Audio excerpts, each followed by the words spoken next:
Hello students, हम question solve कर रहे थे डोमेन ऑफ फंक्शन के। अब आगे पढ़ते हैं हम डोमेन में।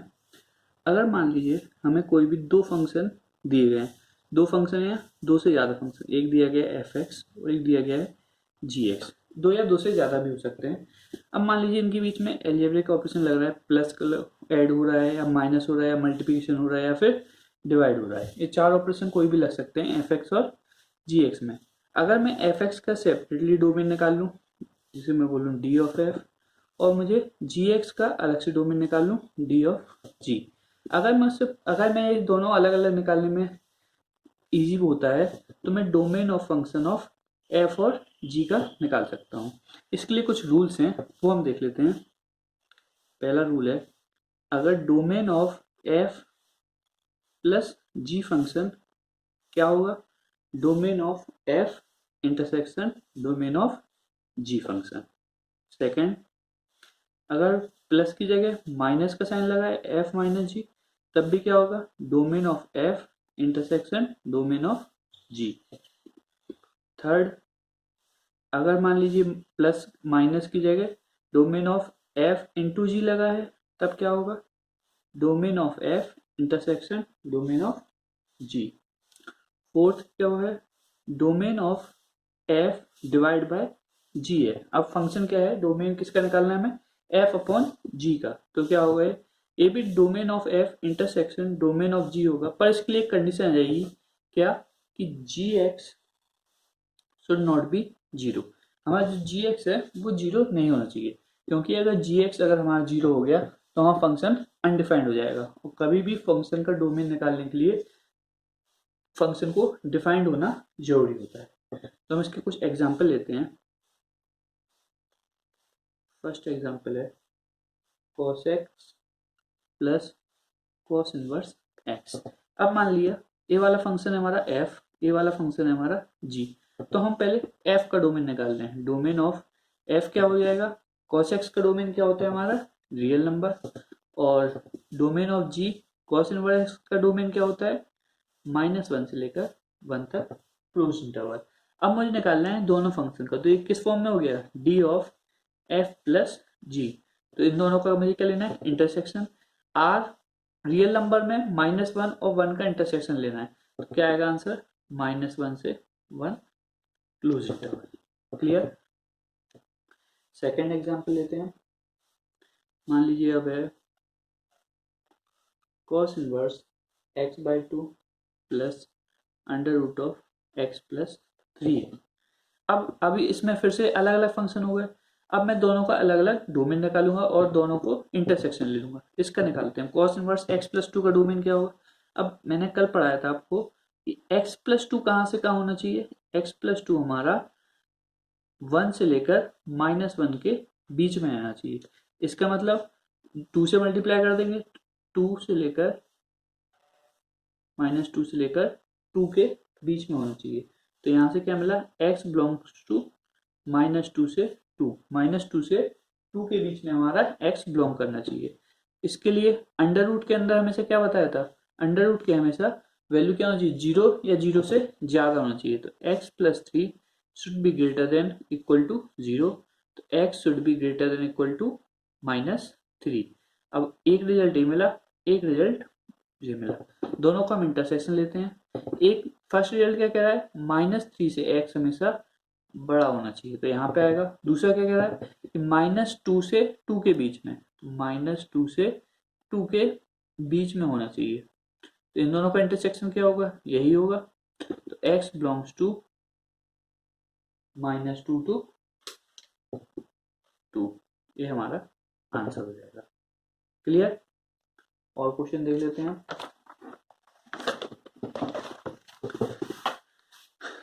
अब मान लीजिए आपको क्वेश्चन है under root of x minus 4 into under root of x minus 9। तो अब इसके लिए क्या होना चाहिए, x माइनस 4 क्या होना चाहिए, ग्रेटर देन इक्वल टू 0। तो x should be greater than equal to 4। इसके लिए क्या होना चाहिए, x minus 9 should be greater than equal to 0, तो x should be greater than equal to 9। अब इन दोनों का रिजल्ट अगर मैं इंटरसेक्शन पॉइंट इन दोनों को इंटरसेक्शन करूं तो क्या आएगा, x should be greater than equal to 9। अब यहाँ पे फंक्शन क्या था, ये था हमारा अगर फंक्शन f है और ये वाला फंक्शन हमारा g है, तो इन दोनों के बीच में क्या है, मल्टीप्लिकेशन का साइन है। और मल्टीप्लिकेशन में क्या बताया गया है, कभी भी मल्टीप्लिकेशन हो तो हम क्या करेंगे, दोनों का इंटरसेक्शन ले लेंगे। तो इसका इंटरसेक्शन लिया, इसका इंटरसेक्शन लिया, तो क्या आ गया, x should be greater than equal to 9। ये हमारा डोमेन ऑफ फंक्शन हो गया। अब अगर हमारा क्वेश्चन है under root of cos x plus under root of x minus 1 2 minus x. अब ये वाला फंक्शन है हमारा under root of cos x plus under root of x। अब cos x क्या होना चाहिए, greater than equal to 0। cos x हमारा 0 से, अब ये तो हो गया एक पीरियोडिक फंक्शन है, तो यहाँ से इस टाइप से चालू रहेगा, तो यहाँ से यहाँ पे आएगा, यहाँ पे भी ग्रेटर देन इक्वल टू 0 रहेगा, यहाँ पे भी ग्रेटर देन इक्वल टू 0 रहेगा, ये चीज यहाँ पे फॉलो होगी। तो इसमें हो रहा है हमारा रिपीटिशन। तो अभी मैं इसको बाद में सॉल्व करता हूँ, पहले इसका डोमेन निकाल लेता हूँ। जो इसका डोमेन होगा उसी का इंटरसेक्शन आना है, तो मैं देखूंगा इसके डोमेन में ये चीज कहाँ कहाँ ग्रेटर देन इक्वल टू 0 हो रही है। ये चीज हमें क्वेश्चन सॉल्व करने में इजी पड़ेगा। पता चला हमने इसका पूरा डोमेन निकाल लिया, फिर इसका डोमेन निकाला तो पता चला कि इसका तो डोमेन बहुत ही कम था, तो फिर हमें उस पूरे कैलकुलेशन की जरूरत ही नहीं पड़ेगी। तो मैं देखा इसका डोमेन निकालता हूँ, x minus 1 2 minus x should be greater than equal to 0। इसके साइन को रिवर्स करता हूँ, x minus 2 should be less than equal to 0। मैंने लिया 1 और 2 पॉजिटिव नेगेटिव पॉजिटिव, तो मुझे यहाँ पे कौन सा लेना है, लेस देन इक्वल टू 0, मतलब x शुड बिलोंग टू 1 से लेकर 2 तक वाला लेना है। अब मैं cos x का अलग से ग्राफ बना लेता हूँ।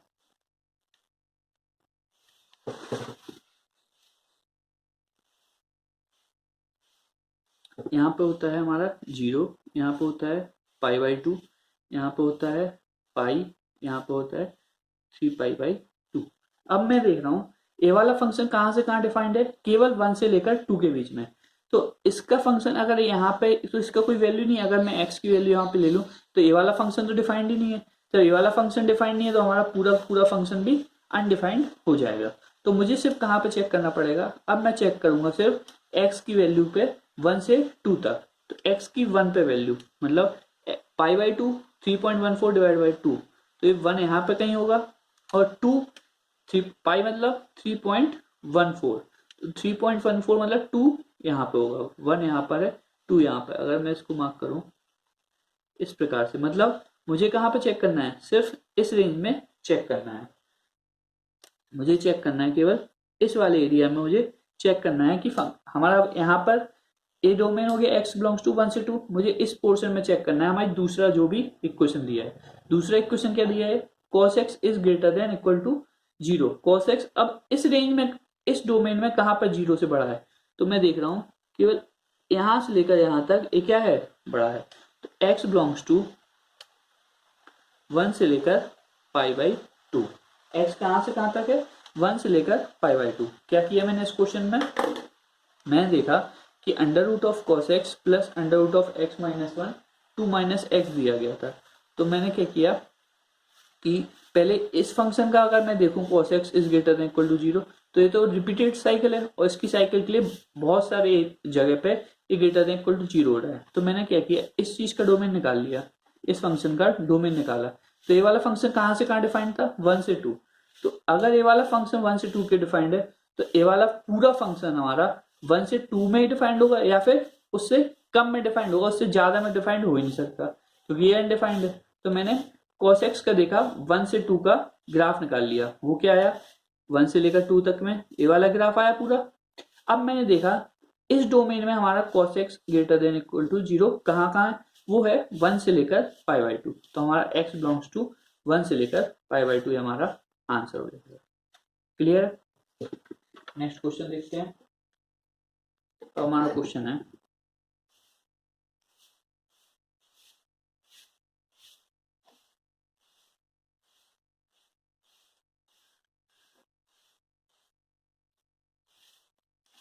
अब है under root of x minus 6 into under root of sine x minus three.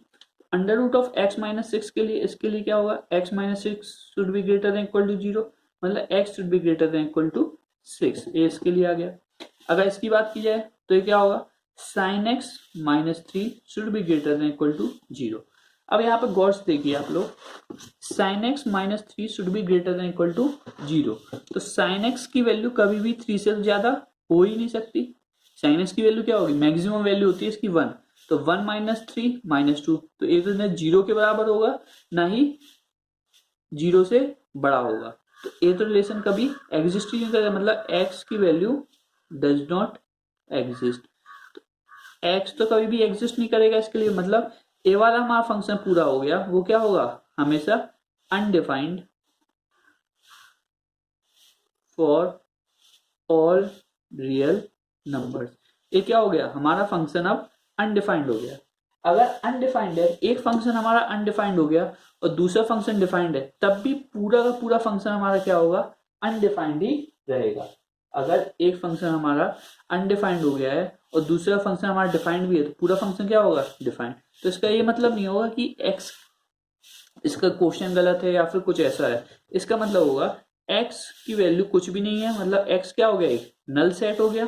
और नल सेट को हम कैसे नोट करते हैं, x बिलोंग्स टू 5, x की वैल्यू क्या हो जाएगी 5, क्योंकि x की कोई भी ऐसी वैल्यू नहीं है जिस पर ये फंक्शन क्या हो, डिफाइंड हो, मतलब जहां पर साइन x क्या होना चाहिए, यहां से क्या रिजल्ट निकला, साइन x क्या होना चाहिए, 3 से ज्यादा होना चाहिए। ये तो पॉसिबल ही नहीं है, क्योंकि साइन x की मैक्सिमम वैल्यू क्या है 1, इसलिए फंक्शन हमारा अनडिफाइंड है। और ऐसे में अगर दो फंक्शन मल्टीपल हो रहे हैं तो ये वाला फंक्शन क्या हो जाएगा, डिफाइंड।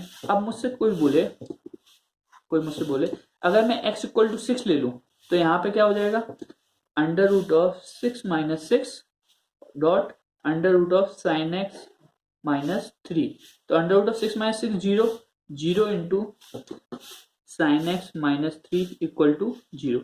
ए अगर कोई बोले तो सबसे बड़ा बेवकूफ होगा, ए कभी भी पॉसिबल नहीं है, क्योंकि ए वाला फंक्शन तो अनडिफाइंड है, जो फंक्शन डिफाइंड ही नहीं है उसका तुम किसी से ही मल्टीप्लाई कर लो, जीरो से मल्टीप्लाई कर लो, कुछ भी कर लो, तो आंसर क्या होगा, अनडिफाइंड ही होगा। अगर मैं इसको नोट में बना के लिखें, नोट में बना के लिख सकते हैं हम इसको, कि जीरो का मतलब, जीरो का मल्टीप्लाई हम अनडिफाइंड से करें तो is not equal to zero.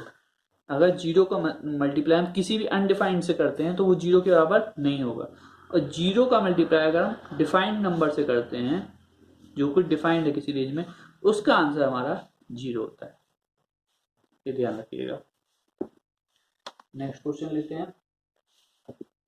अब मान लीजिए सेपरेट में था, अब अगर मैं एक ही में रख दूं, एक्स माइनस 6 और साइन एक्स माइनस 3 ले लिया।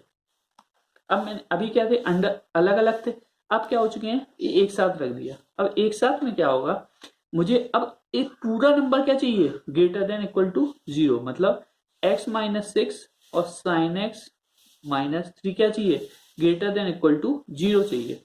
यहाँ पे कॉमन लिया माइनस साइन, तो x minus 6, 3 minus 6, 3 minus sine x should be less than equal to zero. अब या फिर अब क्या चाहिए मुझे, less than equal to zero चाहिए। तो मैं देखूं, अभी अभी तो अलग अलग थे दोनों, अब क्या हुआ, एक साथ हो गए, तो x माइनस 6 और sine x minus 3 should be greater than equal to zero.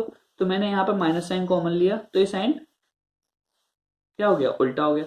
अब मैं देखूं 3 माइनस साइन एक्स क्या है, जो हमेशा पॉजिटिव होगा, 3 minus sine x always positive. क्यों पॉजिटिव रहेगा, क्योंकि साइन एक्स की जो वैल्यू है वो हमेशा किससे कम होगी, 1 से, हमेशा 1 होगी मैक्सिमम वैल्यू या उससे कम ही होगी, तो जो हमेशा पॉजिटिव होने वाला है। और कोई भी पॉजिटिव नंबर का हम डिवाइड या मल्टीप्लाई कर सकते हैं इनइक्वालिटी के दोनों साइड, और उससे साइन चेंज हमारा नहीं होता। तो हमने 3 माइनस साइन एक्स का दोनों साइड डिवाइड किया, तो क्या आ गया, x minus 6 should be less than zero, मतलब x should be less than 6, less than equal to 6। x क्या होना चाहिए, हमारा 6 से छोटा होना चाहिए, तो ये वाला फंक्शन हमारा क्या हो जाएगा, डिफाइंड हो जाएगा।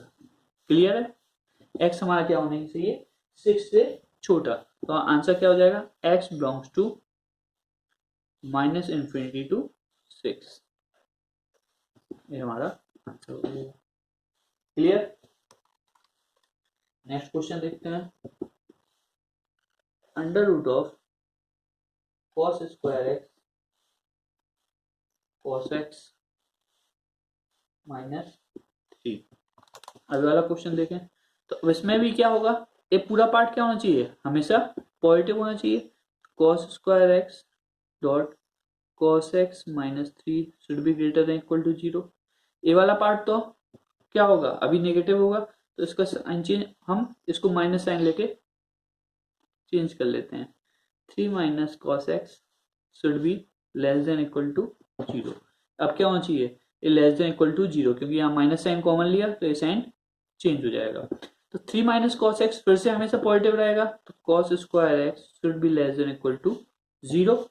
अब cos square x less than equal to 0, cos square x square है, स्क्वायर वाली चीज कभी भी नेगेटिव नहीं हो सकती, लेकिन 0 के बराबर हो सकती है। तो इसका मतलब क्या होगा, cos square x equal to 0। Cos square x किसके बराबर हो सकता है, 0 के बराबर हो सकता है। और कॉस स्क्वायर एक्स 0 के बराबर मतलब कॉस एक्स क्या होना चाहिए, 0 के बराबर। इसका मतलब x equal to cos x equal to 0 क्या मतलब होता है, इसका जनरल सॉल्यूशन होता है 2n+1 पाई बाई 2।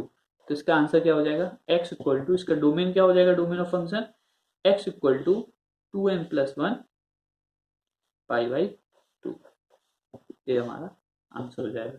यही क्या होगा, इसका फंक्शन का डोमेन होगा। क्लियर।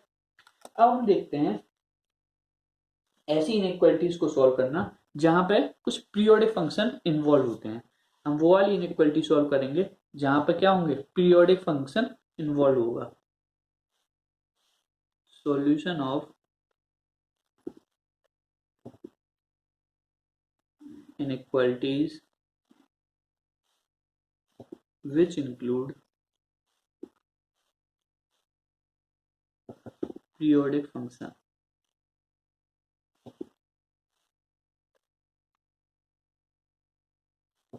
जैसे बात की जाए, मैं एक सिंपल सा पीरियोडिक फंक्शन लेता हूँ sin x। sin x क्या होता है, हमारा पीरियोडिक फंक्शन होता है। sin, अगर मेरे पास इनइक्वालिटी है sin x should be greater then 0 होना चाहिए। तो मैं sin x का अगर ग्राफ बनाऊं,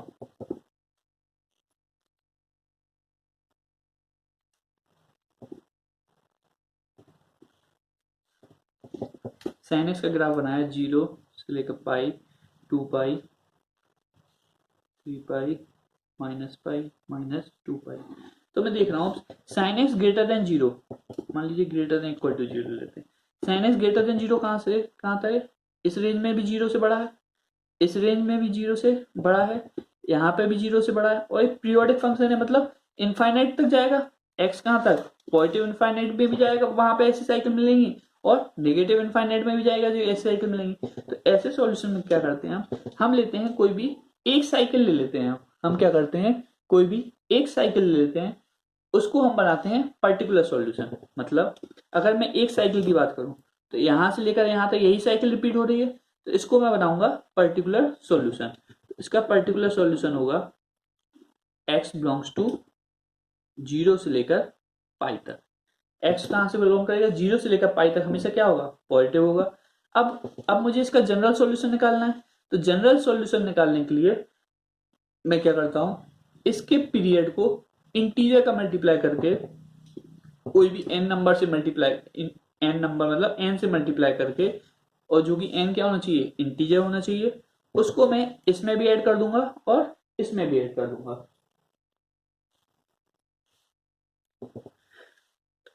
हम क्या करेंगे इसमें, हमारा जो भी इसका अगर मुझे जनरल सॉल्यूशन निकालना है, तो मुझे जो भी sin x का पीरियड है उसका मैं मल्टीप्लाई एक भी इंटीजर से करूंगा, n इंटीजर से, और उसको मैं दोनों में ऐड कर दूंगा। जैसे period of sin x, period of sin x क्या होता है, 2 पाई होता है। तो मैं क्या करूंगा, 2 पाई का मल्टीप्लाई मैं n से करूंगा, तो मल्टीप्लाई 2 पाई का मल्टीप्लाई n से करने पे 2 पाई n, और ये क्या हो गया, अब n बिलोंग्स टू इंटीजर। इसको मैं क्या करूंगा, पर्टिकुलर सॉल्यूशन में जो भी सॉल्यूशन आया है उसके दोनों एंड पॉइंट्स पे ऐड कर दूंगा। क्लियर, कैसे, तो उसका जनरल सॉल्यूशन क्या हो जाएगा, जनरल सॉल्यूशन क्या हो जाएगा हमारा, जनरल सॉल्यूशन हो जाएगा 2 पाई n प्लस 0 कोमा 2 पाई n प्लस पाई। ये हमारा जनरल सॉल्यूशन रहेगा, मतलब 2πn coma 2πn plus pi, ये हमारा जनरल सॉल्यूशन है। कभी भी कोई भी पीरियोडिक फंक्शन हो जिसकी इनइक्वालिटी में इन्वॉल्वमेंट हो, तो पीरियोडिक फंक्शन है तो हर एक सेम पीरियड बाद क्या हो रहा होगा, फिर पॉजिटिव हो रहा होगा। यहाँ पे लेफ्ट साइड में भी सेम पीरियड बाद क्या हो रहा होगा, फिर से पॉजिटिव हो रहा होगा। तो एन को अगर मैं नेगेटिव लूंगा तो वो वाई एक्सिस के लेफ्ट हैंड साइड वाली वैल्यूज को कवर कर लेगा, और अगर मैं एन को पॉजिटिव लूंगा तो राइट हैंड साइड वाली वैल्यूज कवर कर लेगा। जैसे इसमें अगर मैं 0 रखूं तो मुझे यही मिल जाना है 0 से पाई। अगर एन की वैल्यू यहाँ पे 1 रखता हूं तो मुझे क्या मिलेगा, 2π कोमा 2π प्लस पाई 3π, मतलब 2π से लेकर 3π तक क्या है पॉजिटिव। तो हम देख रहे हैं 2π से लेकर 3π तक क्या है पॉजिटिव। अगर यहाँ पे मैं n -1 लेता हूं तो क्या होगा, माइनस का 2π, और यहाँ पे रखता हूं फिर माइनस का 2π प्लस पाई, तो क्या हो जाएगा, माइनस का 2π comma -2π plus pi minus pi, मतलब -2π से -पाई तक क्या होगा पॉजिटिव। तो हम देख पा रहे हैं ग्राफ में यहाँ पे -2π से पाई तक क्या होगा, ये पॉजिटिव होगा। तो कोई भी अगर पीरियोडिक फंक्शन है तो उसका मैं कोई भी एक साइकिल का पर्टिकुलर सॉल्यूशन बना लूंगा, और फिर उसका जनरल सॉल्यूशन लिखने के लिए उसके पीरियड में किसी भी n नंबर का मल्टीप्लाई करके और लिख दूंगा। n नंबर का मल्टीप्लाई करके जो पर्टिकुलर सॉल्यूशन है उसमें दोनों साइड में ऐड कर दूंगा। और क्वेश्चन लेते हैं हम सॉल्व करने के लिए।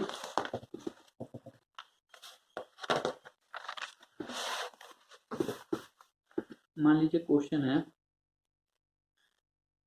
2 sin x plus 1 should be greater than equal to 0। तो यहाँ पे क्या होगा, 2 sin x should be greater than equal to -1 और sin x should be greater than equal to -1/2। अब हमारे पास इनइक्वालिटी मिल गई है, sin x should be greater than equal to -1/2। तो हम इसका ग्राफ बना लेते हैं।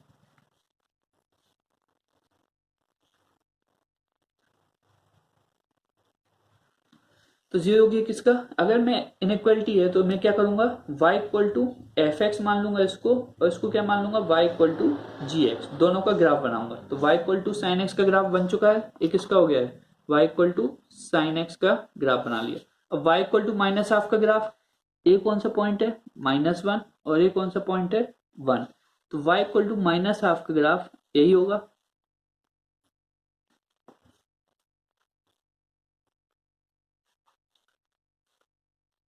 एक इसका ग्राफ हो गया y इक्वल टू -हाफ का।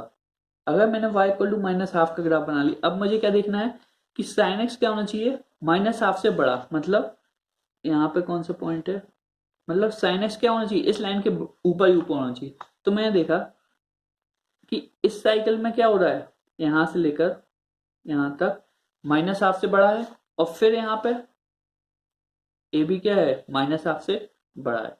तो मैं कोई भी क्या sin x क्या एक पीरियोडिक फंक्शन है, तो मैं कोई भी एक साइकिल का पर्टिकुलर सॉल्यूशन निकाल लूंगा, और फिर जनरल सॉल्यूशन निकालने के लिए sin x के पीरियड्स का n से मल्टीप्लाई करके दोनों में ऐड कर दूंगा। तो मैं सबसे पहले निकालता हूँ इसका पर्टिकुलर सॉल्यूशन। तो मतलब इस पॉइंट पे देखा जाए, मतलब यहाँ पर जो एक पॉइंट होगा यहां से लेकर यहां तक क्या होगा मेरा, sin x बड़ा है, यहाँ पे होता है 0, यहाँ पे होता है मेरा पाई। अगर मैं बड़ा डायग्राम बनाता हूं,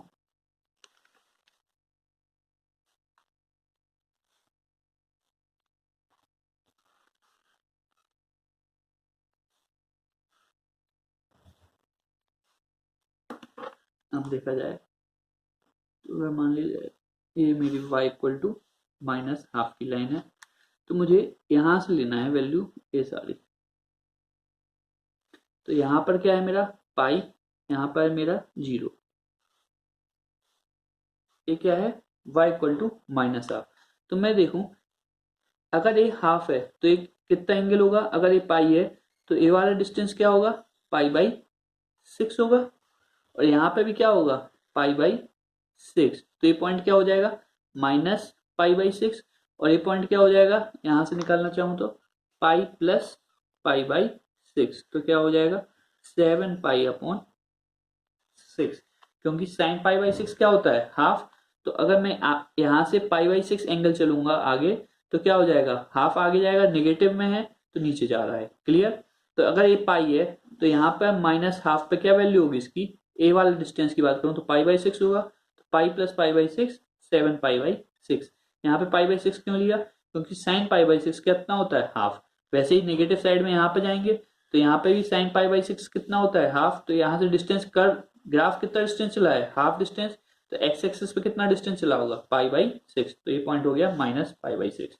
तो मैं बात करूं यहां से लेकर यहां तक, तो मेरा पर्टिकुलर सॉल्यूशन क्या आएगा, मेरा पर्टिकुलर सॉल्यूशन आएगा -π/6 से 7π/6। ये हो गया मेरा एक साइकिल के लिए। अगर मैं इस, ये तो एक साइकिल के लिए ये हो गया मेरा पर्टिकुलर सॉल्यूशन, इसको कहते हैं पर्टिकुलर सॉल्यूशन। आप लोग डिफरेंशियल इक्वेशन में पढ़ेंगे आगे, पर्टिकुलर सॉल्यूशन मतलब एक साइकिल के लिए होता है। और अब जनरल सॉल्यूशन की बात की जाए, जनरल सॉल्यूशन की बात की जाए, जनरल सॉल्यूशन में मैंने क्या बताया कि साइन एक्स का पीरियड है उसका एन से मल्टीप्लाई करके दोनों में ऐड कर देंगे। जनरल सॉल्यूशन क्या होगा इसका, 2n pi minus π/6 2n pi plus 7π/6। ये हमारा आंसर हो जाएगा। क्लियर। अब एक और इक्वालिटी सॉल्व करके देखते हैं हम। क्वेश्चन है हमारा 10x should be greater than equal to √3। तो इसमें क्या होगा, y इक्वल टू 10x का मैं ग्राफ बना लूंगा और y इक्वल टू √3 का ग्राफ बना लूंगा। तो y इक्वल टू 10x का ग्राफ बनाते हैं।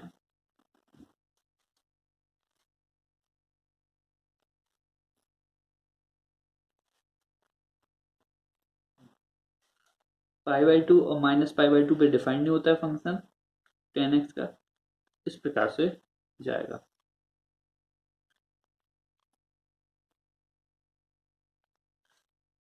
जीरो π/2 पाई 3π/2। ये तो हो गया y इक्वल टू 10x का ग्राफ। ऐसे ही सेम इस साइड से साइकिल रिपीट होती है। पीरियोडिक फंक्शन है, लेकिन 10x का पीरियड क्या होता है, 10x आपको बताया गया है sin x cosec x और sec x का पीरियड 2π होता है और 10x का पीरियड होता है हमारा पाई।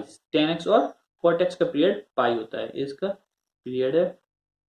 तो y इक्वल टू √3 की लाइन कहाँ पे होगी, y इक्वल टू √3 की लाइन मान ली ये है, y इक्वल टू √3। अब मैं देखा कि अब इसका पॉइंट ऑफ इंटरसेक्शन हम निकाल लेते हैं। यहाँ पे कोलाइड हुआ है तो √3, 10x की √3 वैल्यू कब होती है, 10x की √3 वैल्यू कब होती है 60 डिग्री पे, मतलब ये पॉइंट क्या होगा π/3। अब हमें निकालना है 10x क्या होना चाहिए, √3 से बड़ा, मतलब ये वाली सारी वैल्यूज हमें इंक्लूड करनी है।